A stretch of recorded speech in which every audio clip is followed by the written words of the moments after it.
So, I just found this article that left such a rotten taste in my mouth, I need to talk about it. It's an article on the Time magazine website about why men are apparently obsolete. Now, I support feminism, but it gets a bad rap from people who just see extremists going around saying all men are sexist pigs and thus giving their cause a bad name.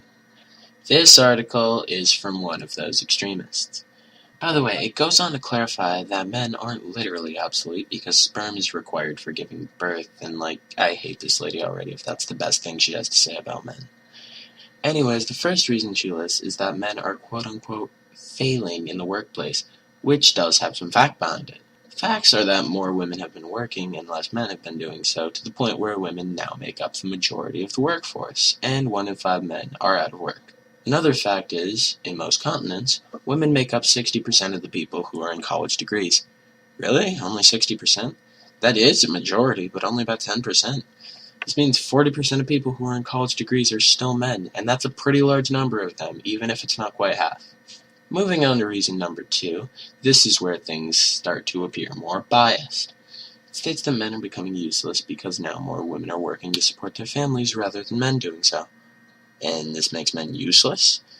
Would you have argued women were useless when most men were supporting families? I'd imagine men who live with women that support them have their own responsibilities, like cleaning up around the house or taking care of the child if they have one. It's not like they can just stay home and sleep all day, as men are often stereotyped to do.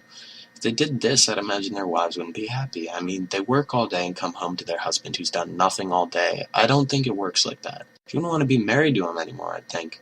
I don't want to be married to a woman who does nothing all day while I work, so why would women want to put up with that? Reason number 3 is that apparently men who don't work don't have the will to be fathers. You sure about that one? Kinda seems like generalizing. And what do you call it when you make general statements against men? Proof that men are ignorant animals who don't deserve any sort of power. On the other hand, what do you call it when a man makes a general statement against women? I'm beginning to question who the sexist is here. The next paragraph is something about how women are more violent than men now, which fails to prove anything in my opinion and once again sends mixed messages about the female gender. And the final paragraph is about how men care so much about their body hair.